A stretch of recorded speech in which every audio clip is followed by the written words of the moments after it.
in the long term, you are in big trouble. Money is power, and in a narcissistic relationship, power is abused. And this money will absolutely be a tool of control, punishment, and coercion.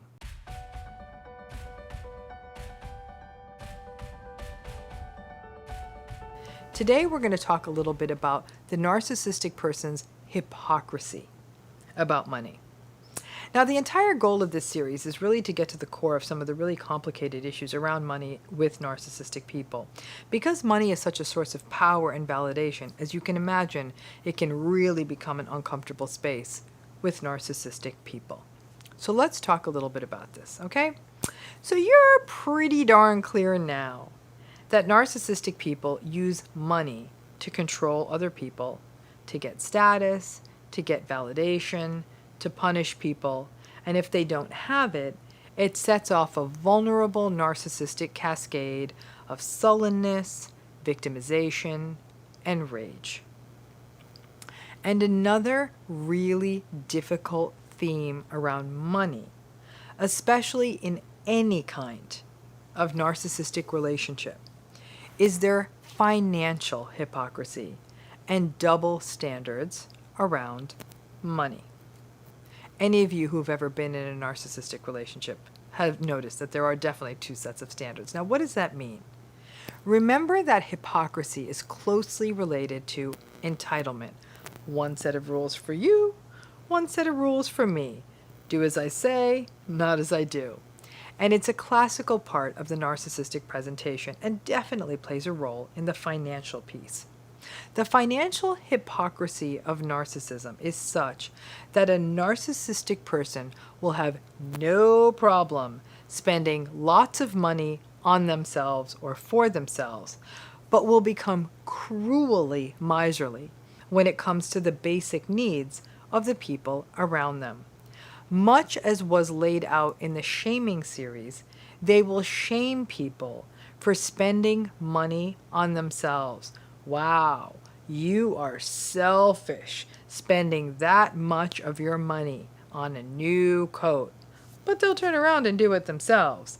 In essence, it does leave you wondering. Their shaming is very likely about envying what the other person is doing, and that the other person is doing something that they want to do for themselves, and possibly doing it better than the narcissistic person. But the idea that someone else might be doing what they're doing, it brings up all that inadequacy.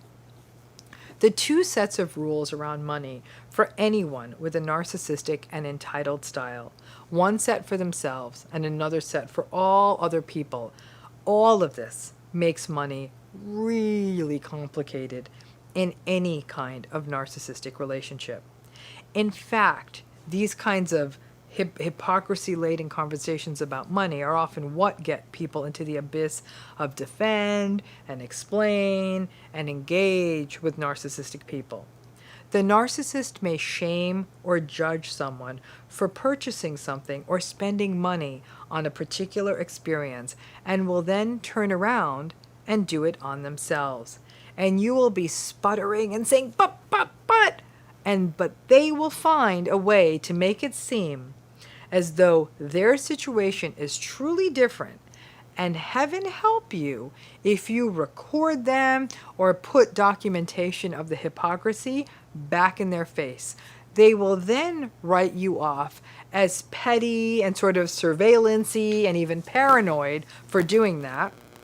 Remember the mantra of all narcissistic relationships. In addition to that, they won't change. You can't win. This hypocrisy about money brings in two of their themes: their superficiality and their status seeking, and their need for control. The superficiality is obvious. They need the things that signify their status, whatever those may be: cars, clothes, credentials, experiences, grown-up toys, houses. But that comes up against controlling. Almost always, narcissistic people are very controlling around money. And if you are in a relationship with them, they will often control the access to money. If you are in a family with them, they may be controlling about money. so they can spend with abandon or spend on anyone they want, but everyone else may be judged for engaging in that spending. This financial hypocrisy and the double standards also mean that they are the ones, the narcissistic people are the ones, who get to decide what is worth spending money on. You may be in a family situation or an intimate relationship where there are some shared finances and perhaps want to have a collaborative decision about saving for something as a within your relationship or as a family. Maybe you want a house in a better school district. That house may be smaller, but it would be a significantly better education for your children. Or you might argue about school tuitions. But any of this is at odds with what the narcissistic person wants for themselves. And let's assume that they are the ones who have control over the money. What will happen is that their spending will be labeled as selfish or stupid, or will be judged contemptuously by the narcissistic person's more egocentric needs for the money. One parent may be interested in trying to create better opportunities for their children. The narcissistic parent might be more interested in getting a new car for themselves or living in a much bigger house, and may turn around and frame and manipulate it as, let the kids go to this other school, who cares if it's not that good? Then, hey, our kids will be the smartest kids at that school. Or some other twisted rationalization that allows them to stay in the big house with the new car, with little regard with how it's affecting other people in the system.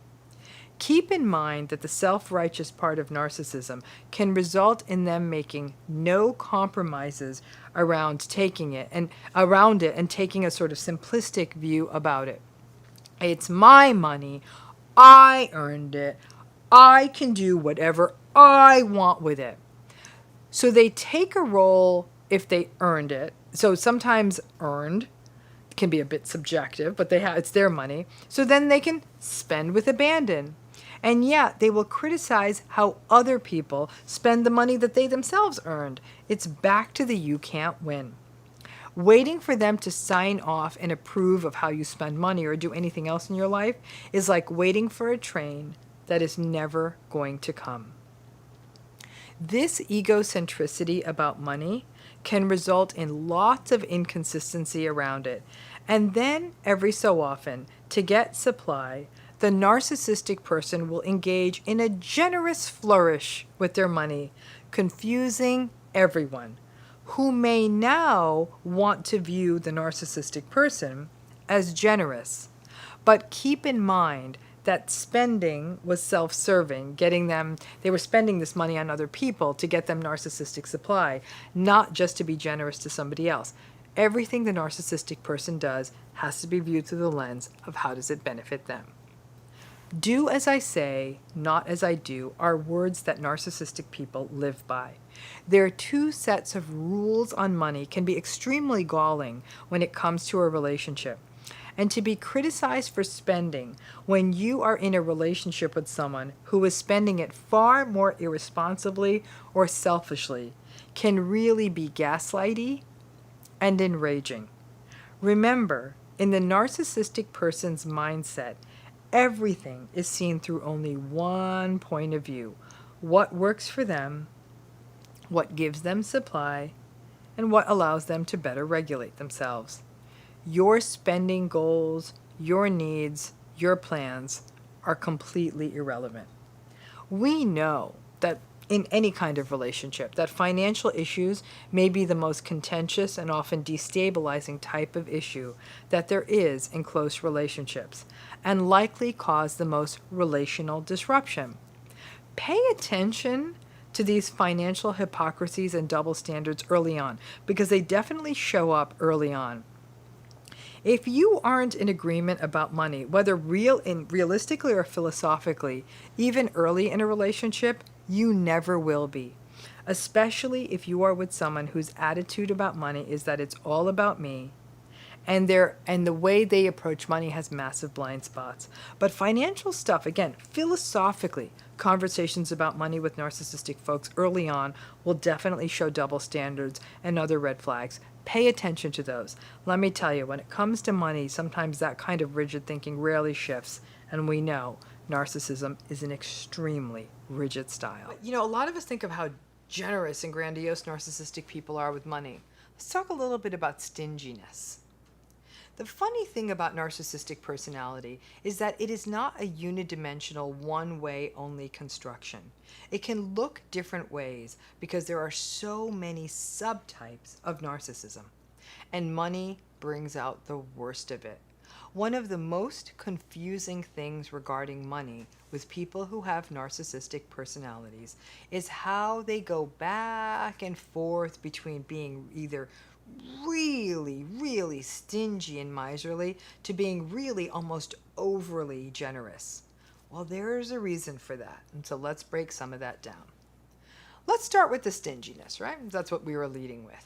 Being stingy or miserly is not the same as being fiscally prudent or careful. Being stingy, for example, is keeping things around long after they are useful just because you think like, I'm not throwing this out, I paid good money for it. It's about easily being able to afford to split the check, but then not being willing to pay this, the same amount because the narcissistic person or stingy person didn't have dessert. It's about fiercely enforcing the upper limits on an office holiday grab bag gift.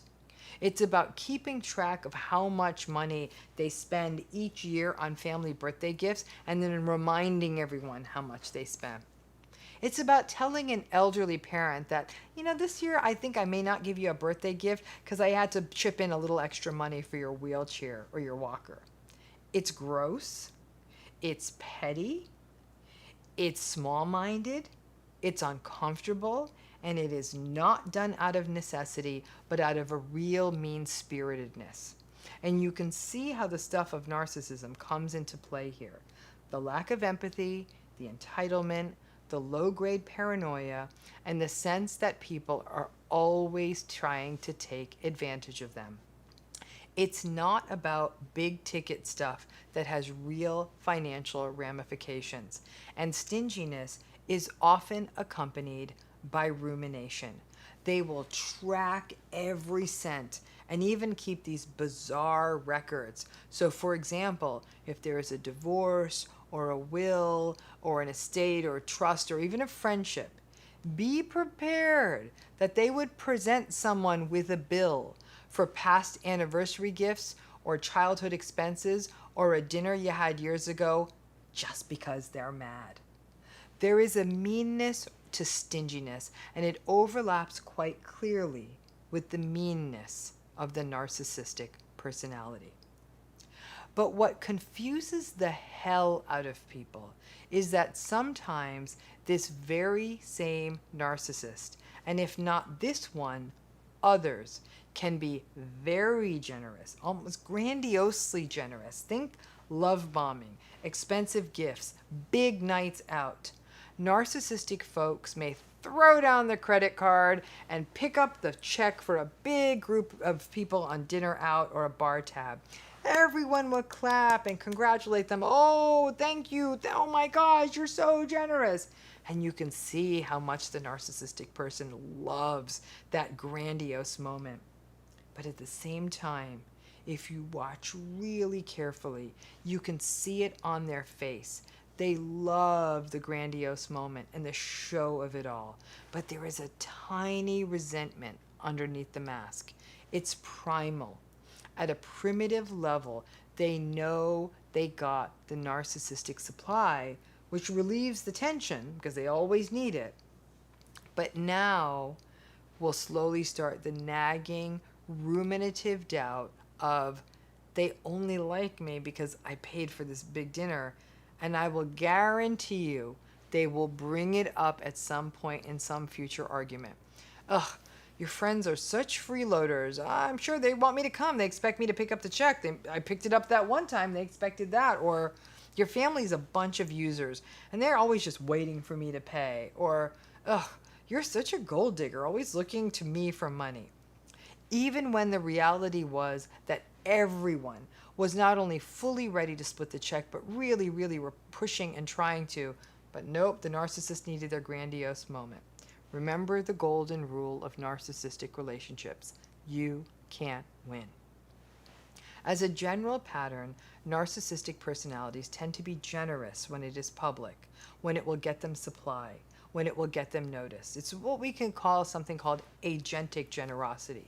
It's a means to an end. It's something they do actively to get what they need.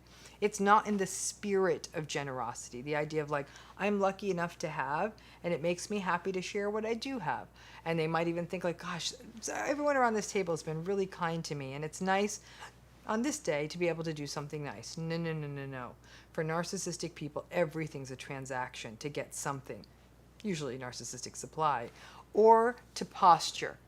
Narcissists may use these episodes of generosity as a way to shame someone else.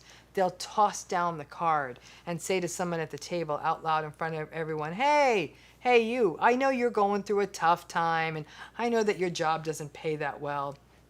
Listen, it's really nice to be able to show you a high-end night out at a decent place instead of those usual dumps you go to. It's ew and it's gross, and it can feel humiliating and degrading for not only the people on the receiving end, but to anyone who's witnessing this. Now, because of the narcissistic tendency to feeling persecuted or victimized, if they feel that their generosity isn't getting enough gratitude, they will become sullen and glum and passive aggressive. You almost wish they would tell you, how many thank yous do you want for this necklace, for this gift card, for this dinner? Because if you don't thank them right, or you don't thank them enough, they will experience a narcissistic injury and they will lash out. If others don't thank them enough, it's exactly the same. They will also, as I already said, they will often ruminate after they've been generous. This idea of, I'm being taken advantage of. These people are only coming because they want to drink my great wine from my collection or hang out in my nice house. Everybody always expects me to take care of them. Meanwhile, no one's expecting that. The narcissistic person just keeps doing it. They will whine endlessly about it, but it's a real catch-22 for people with narcissistic personalities because most narcissists struggle with being alone, even the vulnerable narcissists, because they need supply, so they can regulate themselves. And they like to dominate social interactions, so they will use money to control those interactions and control the narrative, and then resent the idea that people spend time with them because they spend money on them. And, we could look at this in the certain kind of transactional relationships out there. There's definitely a certain breed of narcissistic person who consistently gets into transactional relationships with partners. Usually it's someone older who has the resources, finding someone much younger but who's considered very attractive or something like that. The younger partner is often there for the free ride and for the goodies. The older narcissistic person is aggravated because they want the attractive younger partner, but they resent how much they have to spend and want the younger partner to want them just because they're lovable. Good luck with that. It's not how transactional relationships work. But ultimately, the cardinal rule of narcissistic relationships, you can't win. Now, this whole stinginess thing you can see it happen in families where generosity and stinginess are used as a way to either keep people close or punish them. If you purchase the family members, they will then show up to holiday dinners and birthdays and other family events so that the family member who's got the money can hold court. But the generous, high-spending narcissist is aware that the reason that people are at the family dinner is for the money, and the narcissistic family members, especially parents, will often use money as a way to triangulate, manipulate, and play favorites. And then if a narcissistic family member spends money on someone and those people don't show up, they will feel very betrayed and let them know it.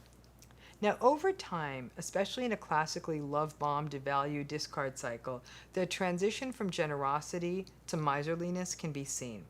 It will transition from gifts and nights out and vacations to lots of penny pinching and then accusations about you only being in it with them for the money. It may go from them consistently picking up the check, even if you offer to help out, to accusing you of using them at the end of the meal. So you might find yourself paying more and more for meals out, even meals that you cannot always afford, especially if there's a significant difference in how much money you earn compared to the narcissistic partner. It may manifest in them becoming punitive about household expenses, and the marked contrast will be striking. You might find that you went from going first class to Paris to hearing complaints about why do the kids need new clothes for school over the course of the relationship. And there is plenty of money to spend, and yet they're complaining. Remember, all relationships are transactional for narcissistic people. So it's about the narcissist spending money to get supply or love or adoration. And then when they finally kind of have that relationship nailed down or are no longer really interested in that person, then they no longer want to spend it, and then they feel used. So then they sort of slide into that stinginess territory. Money is such a complicated language to speak with a narcissistic person. It doesn't matter if they are a billionaire or if they are broke. It always raises issues. Their generosity is actually really just a way to control people, control the conversation, and a quick way to be perceived as a nice person. Their stinginess is a manifestation of their incapacity for empathy, intimacy, and it also reflects their chronically sort of just under the line paranoid sense that they are being taken advantage of. There is little middle ground, and as such, always beware a gift horse. With the narcissist, gifts always carry strings. Ask yourself if that gift is actually worth the cost. What happens when you loan a narcissist money? So I'd like you all to reflect on that question. Maybe you've even done it. What happens when you loan a narcissist money? What's your guess? Drop it in the comments. I'm guessing, because I'm doing this now, I can't see your comments, is most of you said you ain't going to get it back. And that's a good bet. Why? Because narcissistic people actually kind of feel entitled to your money. They have, interestingly, people who are narcissistic have enough of a filter to not say, hey, I'm great, so you should give me money. But they're probably thinking it. Narcissistic personality is sort of associated with shady, shifty, deceitful, gaslighty, and impulsive behavior. So again, all of that means that not only do you not get your money back, but also that you may be so gaslighted and manipulated that by the time that they are done with you, you may even think that they don't really owe it back to you and that maybe they did you a favor by letting you loan them money. It's really confusing. Well, since narcissistic folks are such hotshots, why would they even need to borrow money? Well, in some cases, it's realistic. They just may not have any. And because appearances are so important to them, most of them, except for the self-righteous ones who that's their own kind of animal. Most narcissistic folks are relatively impulsive with money and will spend it to get validation. They'll spend it on how they look. They'll spend it on other people. They'll want to look like they have a certain lifestyle. And as a result, they may simply borrow money to supplement what little money they have to just look better. They may also borrow money in the name of grandiosity, an idea they want to get off the ground, some deal or some great business that they want to get everyone into, that sort of thing. Just as a sidebar, self-righteous narcissistic folks are the ones who are a little bit funny about money. They're really rigid about money. They probably won't ask you for any. They will criticize how you spend your own money. They won't ever use their money to help someone else. They will use money to shame and control others. So they kind of do money in a different way. So the other question may be, does it bring up shame for narcissistic people to borrow money? Probably yes, but that happens at an almost unconscious level, and they're really masterful at coming up with rationalizations and to engage in denial. Things like, well, nobody ever paid me what I'm worth, so they may actually feel entitled to people giving them money. But at the core of it, if the narcissistic person needs the money, it will bring up shame for them to ask you. And if in fact you are actually able to loan them the money, they may actually also resent you for being able to do so and resent the dependency on you that it raises. So they will project that shame on you and hate you even though you're bailing them out. It gets really messy. A narcissistic person may also try something slick, like borrowing some money from you and then they pay it back. Then they'll borrow a little more, maybe a little more, and they'll pay it back. They may slowly increase the amounts. It's like a grooming process, and pay you back. And if you don't know their financial situation well and they seem to be portraying a decent lifestyle, you might actually become confident, because they already have paid you back in the past, that they'll keep paying you back. And when they don't pay you back and you ask them about it, they'll gaslight you and say, oh, what's wrong? Don't you trust me? I've paid you back in the past. Of course I'm going to pay you back. And they'll make it really aversive for you to ask about the money. Every time you bring it up, they'll argue with you, they'll shame you, they'll call you petty, they'll call you miserly or other names, or they'll just give you the runaround.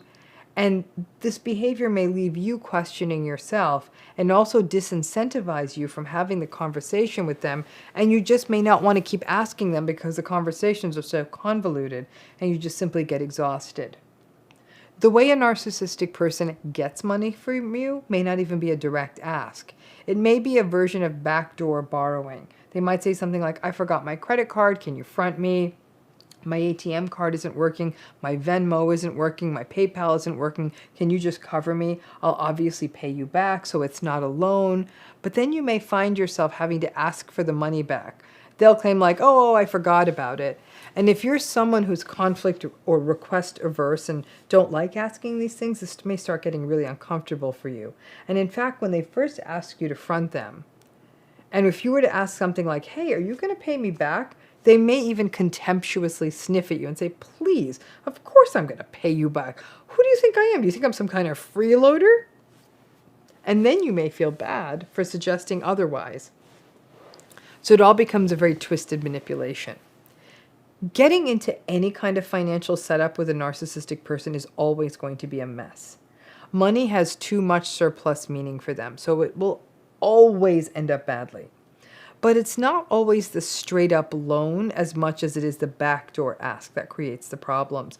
Or even the victimized ask where they say, everything in my life is going wrong. And then you, being the empathic soul you are, might just give them money. Usual guidelines on any money lending to anyone, which is basically never expect money you lend back. So don't give any amount of money you can't afford to lose. Lie if you have to, but be prepared to lose it. Especially when you loan money to a narcissistic person. And just as a sort of final follow-up question, you may be wondering, what if you try to borrow money from them? All I can say is holy heaven. They may pull out some kind of 50% loan shark agreement, or they may just say no, or they may humiliate and degrade you about why you need it, or even make gross suggestions on how you can pay it back to them. If they have it and you need it, to be in that disempowered a position, you would probably do better with a predatory lender or credit card borrowing fees than to pay the psychological interest rate of borrowing it from them. If it's a self-righteous narcissistic person you're trying to get the money from, they are so miserly that they will lecture you first, shame you and humiliate you, and then still not give you the money. Money and narcissistic people never mix when it comes to any form of relationship. Don't borrow, don't lend, and don't expect it to end well. The interest rate on borrowed money, whenever narcissistic people are involved, is basically an annual percentage rate on your soul. It's kind of in opposition to what we think is the truth, right? They're the big person on town. I'll pick up the check. I'll take you on a lavish vacation. I'll buy you a fabulous present. Like, that's not cheap. Well, that's part of the whole love bombing, win you over manipulation phase. Once those glory days are done, you start to see a very different picture. Narcissists, in fact, can be quite miserly. there's a sort of a hypersensitivity slash paranoia that narcissists have about them. They often feel that other people are taking advantage of them, and they often tend to keep like a mental ledger or a mental balance sheet. Like, I did this for you, now you have to do this for me. They're very quid pro quo in their relationships, and that matters even in matters of money. I spent this much, I expect you to do this for me. And so it may not be as much as I spent this much, you owe me this much, but there can be something that feels very transactional about relationships with narcissists. Maybe not as unseemly as paying someone for sex, but it is on that level of, hey, I'm providing for you, I should be able to control you. Or I gave you this, so I expect you to do that or make me look good. And it's very, it's made very obvious, which means it doesn't feel very good. There's a real lack of insight to their cheapness too. They don't realize that they are sometimes, they turn on and off their generosity. And it's the on and off that makes you realize that their generosity is actually relatively manipulative. They'll be generous at times. It's going to get them something.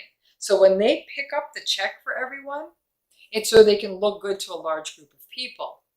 But then you may go out with them one-on-one where there's no one to impress, and they may not pick up that check. They may be very inconsistent too. Generous, generous, generous for weeks, maybe even months, and then one day it'll switch and they'll say, what are you doing? Why are you buying them? And you'll be like, oh, okay, gosh, I got familiarized with this is how you wanted to do things. And then they'll change the rules on you. Changing the rules on people is a great way to always keeping them kind of mentally off balance, but also for the narcissists, because they're so insecure, they will often use money as a way to say, hey, I can win you over. You have to be my friend because I'm buying you stuff. But in the same breath, they don't like that that's the case. So then all of a sudden they'll withdraw it. But when we think about someone being cheap, we usually think about this in terms of money. Money's not the only resource we have. We also have resources like time and emotion. So where they can also be cheap is with their time. They won't give you a lot of it. They will be very chintzy with it. Say, yeah, I'll come to your concert for a little while, or yeah, I'll come to your work thing for a little while. It'll seem like they hold back on the probably oftentimes the only thing you want from someone you love, which is their time or their presence. They may show up to anything, including life, but they're not really there. It feels like they're either always on their device or watching TV or just not plugged in with you. They're just cheap. They're cheap with their time, they're cheap with their money, and they can be cheap with themselves in terms of how much of it they'll give over. The inconsistency in their so-called generosity, the kind of manipulativeness of their generosity, and the way they often will view money as a way to get things done rather than a real sharing of it, it feels kind of gross. And it actually, after a while, it can feel really uncomfortable to accept their gifts and generosity because you know a generous Monday could be followed by a really almost verbally abusive Thursday. After a while, the gifts feel, or the money feels like an uncomfortable offset. You'll really desperately want to split the check or take on the whole check yourself to avoid this feeling. And sometimes they'll even go so far as to believe you owe them. That, hey, I've done all these things for you, now you owe me, but you may not be able to provide at the same level, or they may make fun of the way you're able to do things. So you might feel like in a fair world, you're right, you took me out to dinner last week, let me take you out to dinner this week. But if you choose a place that they don't think is good enough for them, that might become a space in which they'll humiliate you. So their cheapness can play out in lots of different ways. It's often a reflection of some of their tendency towards manipulation. It can be also the sort of the narcissist cheapness is a lack of insight. It can also be a real entitlement that they feel like I'm owed things at times. And again, their tendency to view things as quite transactional. The fact is, though, it is quite uncomfortable. And as they always say, always look a gift horse in the mouth. I think we can forward that to always look a narcissist gift in the mouth too. It often carries extra meaning, and their cheapness and their miserliness, and not just with money, but with time and with themselves, can feel like a really destabilizing place where, interestingly, their behavior, their being cheap, can leave you feeling cheapened. yourself. Now, this idea of a narcissistic person making more money than the other person in a relationship may be the most common playing out of a relationship scenario with a narcissistic person. Research suggests that narcissistic people, on average, do tend to make more money, they tend to have greater career success, and they are more likely to pursue and achieve positions of leadership. And as a result of all of this, your narcissistic partner is likely to make more money than you. It may also be what made them more attractive to you. Unfortunately, people are drawn to successful people and money. Now, society has always gotten behind the idea that a rich partner is a better partner, or a wealthy partner is a better partner. And narcissistic people are also more likely to be chosen as good choices as marital partners, again, as indicated by the research. Even if when you met, you were making similar salaries or are both just starting out, the ambitious and assiduous focus on work and money and power that we observe in people with narcissistic personalities means that they may ultimately end up outpacing you money-wise. And as I raised in another video in this series, before long, especially if you perhaps decide to start a family or the narcissistic partner has to move for a job, it may result in the other partner giving up a job, freelancing, or stopping working to either care for children or care for the household, which ends up being much more convenient for the narcissistic person. And then there is a clear differential in incomes, right? Because if somebody's not working, then the person not working is definitely not going to be making any money, and they're going to be making less. If you're not working, if you are working, I should say, they may mock the amount of money you make, they may make fun of your job, or they may find other ways to frame the income disparity through a shaming lens. However you get here, if the narcissistic person makes more money than you, the short answer to that is in the long term, you are in big trouble. Money is power, and in a narcissistic relationship, power is abused. And this money will absolutely be a tool of control, punishment, and coercion. You may find yourself in the uncomfortable position of having to ask for money for fundamental needs in the household. You may find yourself in the dark about your family finances, and you may find yourself shamed for spending any money on yourself. Initially, in the love bombing stage, everything can seem good. If they make more money, then you may find yourself in a situation in which maybe you're getting gifts or being taken care of or not having to worry about the headaches or the details of money. All of this can be quite seductive, reassuring, and fun, until it's not. And once the devaluing begins, it stops being fun. During the devaluing phase, you can expect to be criticized about money, how you spend it, how much you have, and even start being viewed suspiciously. And during the discard, especially if it's a dissolution of a marriage, you will be in a horrific, epic battle that will change you forever.